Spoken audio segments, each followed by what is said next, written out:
सगळ्यांचा पगार अंगावर पडायला लागला. मग एक दिवसाला एकाला सुट्टी द्यायची, दुसऱ्याला चालू ठेवायचं, असं चाललंय. मग त्यांनी बाहेरचं घेतात पैसे, मग आमचा पगार भागवतात, असा विषय व्हायला. आता इंधनामुळे आम्हाला 75% आमच्या धंद्यावर परिणाम झालेला आहे. महिलांचा पगार भागवणं पण आम्हाला शक्य होईना झाले आणि सरकारनं आम्हाला जरा मुभा द्यावी आणि हे सुरळीत लवकरात लवकर चालावी ही आमची विनंती आहे सरकारला.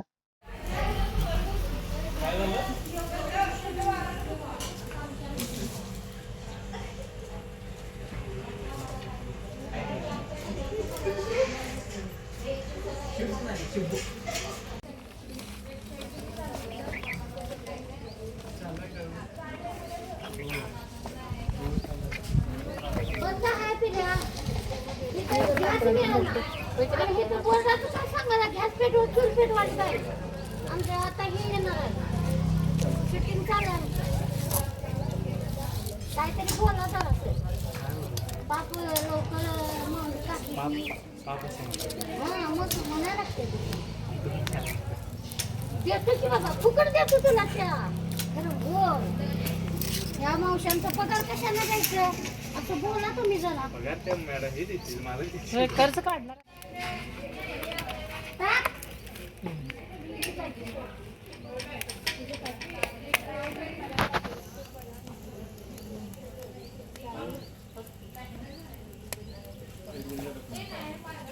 नमस्कार, आपण पाहता तरुण भारत. पश्चिम आशियातील चाललेल्या युद्धाचा फटका हा भारतातील सर्वसामान्य जनतेला लागलेला आहे. त्याचबरोबर ते विद्यार्थ्यांना सुद्धा लागलेला आहे. आता आपण माझ्या पाठीमागे आपण आता आहे शिवाजी विद्यापीठातील ह्युमॅनिटीज गार्डन जवळ, म्हणजे गर्ल्स हॉस्टेलच्या कॅन्टीन जवळ आपण आता आहे. त्याचबरोबर आपण माझ्या पाठीमागे बघू शकता की मोठ्या प्रमाणात विद्यार्थ्यांची गर्दी सुद्धा इथं आपल्याला पाहायला मिळते.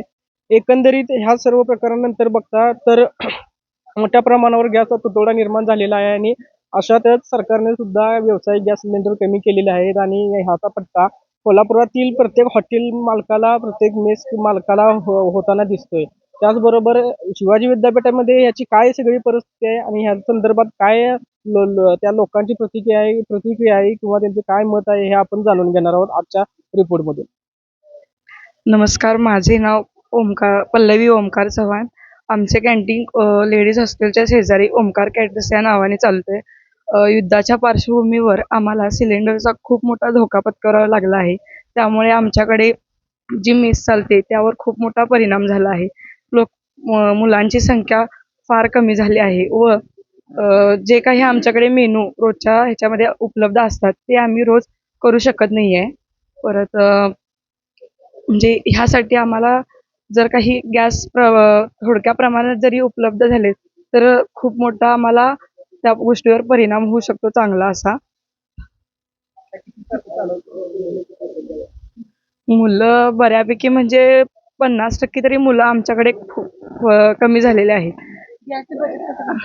गॅसची बचत म्हणजे आम्ही थोडंफार जेवण चुलीवर पण करतो आणि जे चुलीवर करणं शक्य नाही चपाती वगैरे ते तेवढंच मग बचत करून गॅसवर करतो. लाकूड असं विकत पण आणू शकतो, थोडंफार भेटलं तर इथून घेतो, नाही तर मग विकतच लाकूड घेऊन येतो. नाही, त्याचा काही परिणाम म्हणजे आम्ही सांगूनच केले, पण त्यांनी सांगितलं की पोरांना थोडंफार तरी मिळू दे, बाहेर जाऊ शकत नाही त्यामुळे थोडंफार तरी मिळू दे, त्यासाठी आम्ही विचारूनच चालू केलेले आहे. आम्हाला गॅसचा प्रॉब्लेम आला त्यामुळे आम्ही चुलीवर सगळा स्वयंपाक बनवायला लागले. इंधनाची बचत पण होत्या आणि चविष्ट जेवण द्यायचं एवढाच हेतू आहे आमचा. याच्या पाठीमागचा उद्देश मुलांना चांगलं जेवण आणि वेळेत मिळावं याचा आम्ही प्रयत्न करायला लागलो. म्हणजे आम्हाला काय काय मुलांना हे नाही ते नाही, दर पण आम्हाला जास्त नाही, त्यामुळे आम्हाला जास्त आयटम ठेवता येईना झालेले आहेत.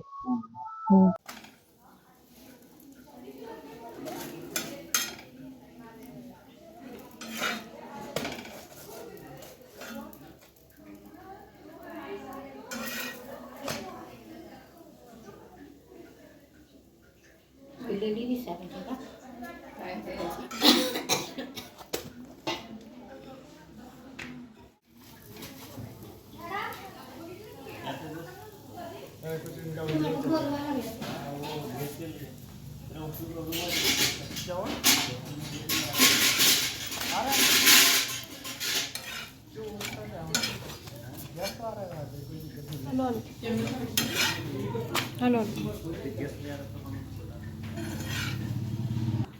चपाती याच्यावर गॅसवर चपाती भाजी आलू पराठा ते ऑमलेट पाव आणि मिसळ. आमचं सगळ्यांचा पगार अंगावर पडायला लागला. मग एक दिवसाला एकाला सुट्टी द्यायची, दुसऱ्याला चालू ठेवायचं, असं चाललंय. मग त्यांनी बाहेरचं घेतात पैसे, मग आमचा पगार भागवतात, असा विषय व्हायला तो. गॅस आम्ही 2400 रुपयाला 2500 रुपयाला मॅडम आणलाय आता. आधी कितीला मिळत होता? आमचा गॅस टाकीवरचा गॅस मिळत होता. त्याच्यानंतर 2,500-3,000-4,000. हा, आता परवा तर आम्ही 4000 गॅस सांगितला म्हणताना कॅन्सल केला गॅस द्यायचा. अर्धा दिवसाला एवढे 4,000 वगैरे? हा, 4000 रुपये त्यामध्ये गॅसला 2 बायका सांगितलं. लागतात ते काय गॅसला घालायला आधी अर्धा दिवसाला तुम्ही 900 रुपये खर्च होता, आता तुम्ही 4,000 रुपये मागायला आल्यात. मागायला. मग कसं परवडणार आहे सांग. ते आलू पराठा मिसळ. इन्कम तर ह्याच्यावरती आहे, नाही खर्च नाही सेफ त्याला आता भाडं नाही म्हटलं तरी मॅडम 1500 रुपये रोजचं भाडं आहे भाडं आहे. रोजचं. युनिव्हर्सिटीच्या ह्या कॅन्टीनला. हो आलं. तर ते भाडं निघून आमचा सगळ्यांचा पगार, म्हणजे आम्ही 5 कामगार आहे, 5 कामगारांचा पगार. एक जण आता सुट्टीवर आहे, एक जण आलेला नाही आज, अचानक सुट्टी घेतल्या, त्यामुळे 5 जणांचा पगार. परत ही दोघं असतात आणि पाहिलेकडे त्यांचं पगार, त्यांचं काय असेल ते इन्कम एवढं असून सुद्धा गॅसचा पुरवठा होत नाही म्हटल्यावर आम्हाला हे आलू पराठा मिसळ कटवडा. काय मागणं काय तुमचं प्रशासनाला काय सांगणार? फक्त आमचं एवढंच म्हणणं आहे की गॅसची सुविधा चालू ठेवावी. कारण की गोगरिबांनी कसं खायचं, त्यांना पण बाहेर हे तर मिळवल्याशिवाय त्यांना काय प्रॉब्लेम आहे. त्यांनी काम चालू ठेवलं तर आम्हाला पगार मिळणार, नाही तर मग आम्ही पण घरातच बसायची पाळी येणार. मग आम्ही गोगरिबांनी कुठं जायचं? तुम्ही सरकारने असं केलं तर गोरगरिबांनी काय करायचं? त्यांनी बाहेरून पैसे काढायला लागल्यात आणि आमचा पगार भागवायला लागला. ते आपल्याला त्यांना परवडणार आहे की आम्हाला एवढा पगार द्यायला. म्हणून तरी तुम्ही आमची एवढंच म्हणणं आहे की गॅसची सुविधा चालू ठेवावी. आता आपण शिवाजी विद्यापीठातील भाषाभवन या कॅन्टीन मध्ये आहे. तर मावशी या वडे तळत आहेत.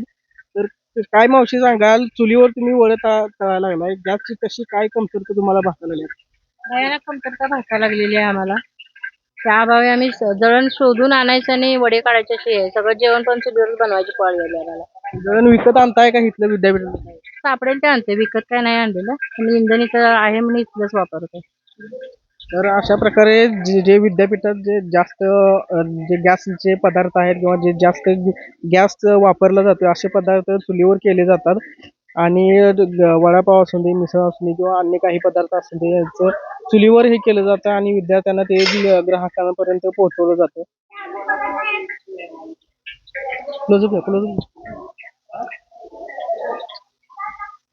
तर असल्या ह्या रखरखत्या उन्हात कोल्हापूरचं ऊन हे जास्तीत जास्त प्रमाणात म्हणलं जाते आणि अशा प्रकारे ह्या एवढ्या जास्त उन्हात सुद्धा मावशी वडे तळून देतात आणि विद्यार्थ्यांपर्यंत पोहोचवतात.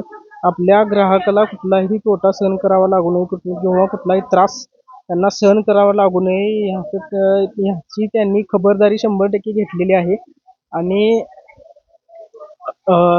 5 मिनिटं आम्ही इथं उभारलोय, 5 ते 10 मिनिटं झालं आम्ही इथं आहे.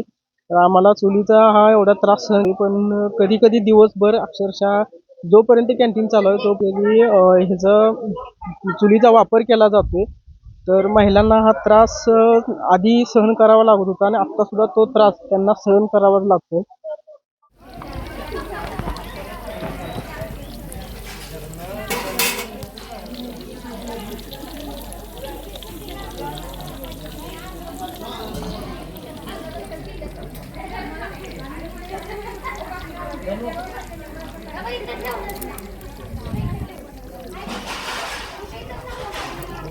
तर आता आपण ह्या व्हिडिओमधून बघितले की शिवाजी विद्यापीठामध्ये गॅस सिलेंडरची किती कमतरता आहे. त्याचबरोबर विद्यार्थ्यांना सुद्धा याचा तोटा सहन करावा लागतो. त्याचबरोबर कॅन्टीनचे जे मालक आहेत त्यांना सुद्धा याचा तोटा खूप सहन करावा लागतो. एकंदरीत माझ्या पाठीमागं तुम्ही बघू शकता की चुलीवर अक्षरशः वडापाव करण्याची वेळ त्यांच्यावर आलेली आहे. आणि ही परिस्थिती कोल्हापुरातल्या सगळ्या मोठमोठ्या हॉटेल्समध्ये, कॅन्टीनमध्ये, मेसमध्ये सगळी परिस्थिती आपल्याला हायशी आणि सारखी दिसून येते. त्यामुळे युद्धजन्य परिस्थिती किती वेळ आणि किती दिवस चालणार ह्याकडे सर्व भारतासह सर्वसामान्यांचं त्याचबरोबर सर्व जगात लक्ष आहे.